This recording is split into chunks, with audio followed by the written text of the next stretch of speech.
नमस्कार दोस्तों। आज का जो हमारा टॉपिक है वह है कारको भाव नाशनम, अर्थात कारक जिस स्थान पर होता है, जिस भाव में होता है, वह उस भाव का नाश करता है। इस हम बात को समझेंगे कि यह कितना काम करता है और ये है क्या। सबसे पहले हमें भावों के कारकों का पता होना चाहिए। मैं थोड़ा सा आपको क्लियर करता हूँ, वैसे आपको पता ही है लेकिन फिर भी क्लियर करता हूँ। प्रथम भाव के कारक सूर्य हैं, द्वितीय भाव के कारक गुरु हैं, तृतीय भाव के कारक मंगल हैं, चतुर्थ भाव के कारक चंद्र हैं, पंचम भाव के कारक गुरु हैं, छठे भाव के कारक मंगल हैं, सप्तम भाव के कारक शुक्र हैं, अष्टम भाव के कारक शनि हैं, नवम भाव के कारक गुरु हैं, दशम भाव के कारक सूर्य, शनि, गुरु और बुध हैं, एकादश भाव के कारक गुरु हैं और द्वादश भाव के कारक शनि हैं। अब आप कई जगह देखेंगे कि चतुर्थ भाव के कारक चंद्र और बुध भी कहे गए हैं, तो यहां मैंने मात्र चंद्र को लिया है। और इसके अतिरिक्त आपको एक और मजेदार बात कहता हूं, आगे एक और मैं आपको एक वीडियो दूंगा जिसमें आप सीखेंगे कि प्रत्येक भाव के प्रत्येक ग्रह कारक हैं। प्रथम भाव का कारक सूर्य भी है, राहु भी है, बुध भी है, गुरु भी है, शुक्र भी है, चंद्र भी है, इत्यादि इत्यादि। लेकिन यहां मैं आपको मात्र कारक भाव नाशनम के विषय में कहूंगा, तो यहां हम सूर्य को ही प्रथम भाव का कारक मानकर अभी चल रहे हैं समझाने के लिए। तो कहा गया है प्राचीन पुस्तकों में, कारक यदि अपने भाव में बैठ जाए तो वह उस भाव का नाश करता है। कारको भाव नाशनम।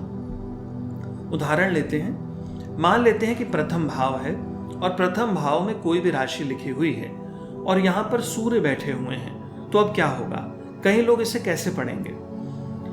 कुछ लोग इसे पढ़ेंगे कि प्रथम भाव के कारक प्रथम भाव में हैं, तो यह व्यक्ति अपने लिए स्वयं ही हानिकारक हो जाएगा, यह अपना नाश करेगा, अर्थात लगन स्वयं है तो यह अपने लिए ही मुश्किलें पैदा कर लेगा, ऐसा कहा जाता है। उदाहरण एक और देता हूं, सप्तम भाव। यदि सप्तम भाव को हम देखें, वहां कोई भी राशि हो लेकिन वहां शुक्र बैठे हुए हैं, तो लोग क्या कहेंगे? लोग कहेंगे कि यहां पर शुक्र अपने ही कारक स्थान पर है, अर्थात शुक्र सप्तम भाव का कारक है और सप्तम ही भाव में है। ऐसे में शुक्र यहां पर वैवाहिक जीवन को खराब कर देंगे।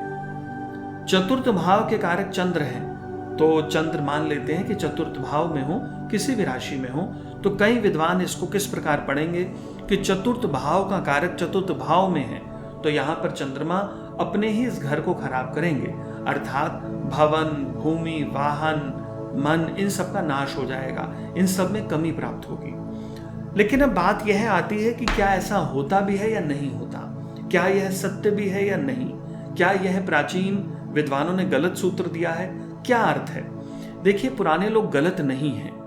प्राचीन लोगों ने यदि कोई बात लिखी है तो उसका कुछ अर्थ हो सकता है, परंतु लगभग हम लोग आजकल अर्थ के अनर्थ कर रहे हैं। यहां मैं आपको क्लियर करने की कोशिश करता हूं कि प्राचीन लोगों ने क्या कहा है, वे क्या इस बात से कहना चाहते हैं। देखिए, प्रथम भाव किस चीज को रिप्रेजेंट करता है? प्रथम भाव व्यक्तित्व को रिप्रेजेंट करता है। हमारी किस प्रकार की प्रकृति है, हमारी किस प्रकार की प्रवृत्ति है, इन सब चीजों को रिप्रेजेंट करता है। हम स्वयं के सामने किसी को कैसे, हम स्वयं को किसी के सामने कैसे प्रेजेंट करते हैं, यह सब प्रथम भाव से देखा जाता है। यदि किसी व्यक्ति के प्रथम भाव में सूर्य है तो समझ लीजिए कि उस व्यक्ति का व्यक्तित्व राजा के समान है। वह स्वयं को राजा समझता है क्योंकि सूर्य राजा का कारक है। राजा का अर्थ ये नहीं कि समझे कि मैं शासक हूं, ऐसी बात नहीं है, लेकिन उसके व्यक्तित्व में, उसकी सोच में, उसकी प्रकृति में, उसकी प्रवृत्ति में आपको हमेशा एक राजा के गुण देखने को मिलेंगे। जैसे वह व्यक्ति कभी भी छोटी बात करना पसंद नहीं करेगा, उसको छोटी छोटी हरकतें, जैसे कुछ लोग बहुत हल्के किस्म की बातें करते हैं, उसको कभी पसंद नहीं आएंगी। वह कभी भी बार्गेनिंग नहीं कर सकता। कोई चीज खरीद रहे हैं तो वह कभी बार्गेनिंग नहीं कर सकता, क्योंकि उसके फितरत में नहीं है, उसकी प्रकृति में नहीं है। राजा कभी झूठ नहीं बोलता, वह किसी से नहीं डरता, ये व्यक्ति झूठ नहीं बोलेगा। तो ये सारी इस व्यक्ति की अपनी प्रकृति है। और यदि प्रथम भाव में सूर्य है तो यह प्रकृति उसकी थोड़ी सी बढ़ जाएगी। प्रथम भाव से क्या देखते हैं, मैंने आपको कहा, और यदि प्रथम भाव में सूर्य है तो क्या होगा, ऐसा व्यक्ति इस नेचर को थोड़ा सा ज्यादा लिए हुए होगा।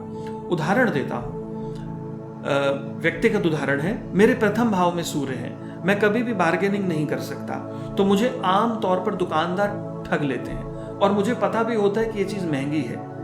अगर मैं यहाँ बार्गेनिंग करूं तो शायद रेट्स कम भी हो जाएं, लेकिन मेरे नेचर में नहीं है। जो उसने कहा बस मैं ठीक है, मैं मान लेता हूं, मुझे पता सब होता है। तो ये क्या है, अर्थ का यदि हम सही लें तो अर्थ का क्या निकलेगा इसके अंदर, कारको भावनाशनम, अर्थात कारक ने वहां बैठकर मुझे गलत तरीके से कार्य करने की प्रेरणा दी, अर्थात मैं बार्गेनिंग नहीं कर पा रहा हूं। अब इसको और आगे लेते हैं, है तो ये अच्छी बात, राजा वाला नेचर है, लेकिन फिर भी मुझे नुकसान तो हो ही रहा है। अब दूसरे वे में लेते हैं, एक और उदाहरण देता हूं। यदि किसी व्यक्ति के सप्तम भाव में शुक्र है और वह वहां का कारक है, तो इसको हम क्या कहेंगे, कारको भावनाशनम, अर्थात कारक जिस स्थान पर है उस भाव का नाश कर सकता है। तो इसको कुछ विद्वान कैसे अनुवादित करेंगे, वे कहेंगे कि शुक्र सप्तम भाव में है तो ये वैवाहिक जीवन का नाश करेगा, परंतु यह सत्य नहीं है। इसको समझें, यदि शुक्र सप्तम भाव को, दोबारा कहता हूं, यदि शुक्र सप्तम भाव का कारक है तो क्या करता है वहां क्या, किस कारण से कारक है। शुक्र संभोग का, रोमांस का रिप्रेजेंट करने वाला ग्रह है और वह सप्तम भाव का कारक है, अर्थात सप्तम भाव से हम क्या देखते हैं, रोमांस, संभोग, वैवाहिक जीवन। तो यदि शुक्र वहां पर है तो यह व्यक्ति अब अत्यधिक रुचि लेगा संभोग में, अत्यधिक रुचि लेगा रोमांस में। तो क्या हो गया, कारक भावनाशनम, अर्थात उस स्थान पर यह ग्रह बैठकर अधिकता दे रहा है। अब यदि इस व्यक्ति की कुंडली में चरित्रहीनता के योग हों, वो कौन से योग होते हैं वो कभी हम किसी अन्य वीडियो में पढ़ेंगे, लेकिन यहां बात करते हैं, यदि व्यक्ति के 7वें भाव में शुक्र है और कुंडली में चरित्रहीनता के योग हैं, अब क्या होगा, अब यह व्यक्ति अपनी काम पिपासा को शांत करने के लिए कोई भी काम कर सकता है, अपने चरित्र से गिरकर काम कर सकता है। और यदि चरित्रहीनता के योग नहीं है, व्यक्ति अच्छा चरित्रवान है, तो अपनी सारी भोग की पूर्ति अपने परिवार में, अपने जीवन साथी के साथ करेगा। तो देखा जाए तो भोग की अधिकता तो शुक्र ने सप्तम भाव में बैठकर दे दी।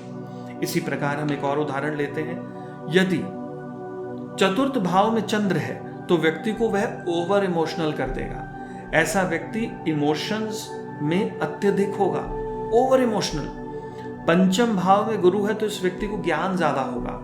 अब इसको ज्ञान जब ज्यादा हो गया तो ये क्या कर पाएगा, यहाँ पर तो ये खुद को ज्ञानी समझना शुरू कर सकता है, ये हर बात को ज्ञान से तोलेगा। मेरे एक नोन हैं, अच्छे ज्योतिषाचार्य हैं, उनके पंचम भाव में गुरु हैं, वो छोटी से छोटी बात को भी इतने फिलोसॉफिकल तरीके से रिप्रेजेंट करते हैं कि लगता है ज्ञान है, परंतु वह अत्यधिक है। हम कहते बस काफी हो गया, अब रोक दीजिए। हम इस प्रकार की बात करते हैं। अष्टम भाव के कारक शनि है, यदि शनि अष्टम में हो तो क्या होगा, ऐसे व्यक्ति को जितनी हमें आयु मिलनी चाहिए उससे अधिक आयु मिल सकती है। माफ कीजिएगा, मैं ये नहीं कहूंगा कि आयु मिलेगी, मैं क्या कह रहा हूं, मिल सकती है। अब ऐसे में व्यक्ति बुढ़ापे में पहुंच जाता है और कहता है वो बहुत हो गया, बहुत अधिक आयु हो गई, शरीर काम नहीं कर रहा, इससे अच्छा तो मौत ही अच्छी है। क्योंकि यदि कुंडली में रोग के योग हो और आयु अधिक हो तो व्यक्ति यही बात कहता है।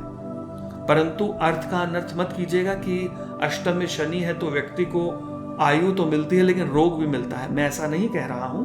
मैं कह रहा हूं कि अष्टम में यदि शनि है और कुंडली में यदि रोग के योग हैं तो व्यक्ति इतनी अधिक आयु प्राप्त कर सकता है कि वह एक समय पर कहे कि इस रोग से बेहतर तो मृत्यु ठीक है।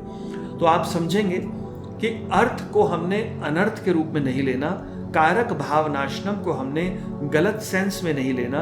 इसका अर्थ, सही अर्थ यह है कि ग्रह जिस स्थान पर है उस स्थान पर बैठकर अपने फलों की अधिकता कर देता है और अधिकता कई बार अति कर देता है। तो इस प्रकार इसको लें। आगे मैं आपको कोई और अन्य वीडियो दूंगा, आगे बढ़ते हैं।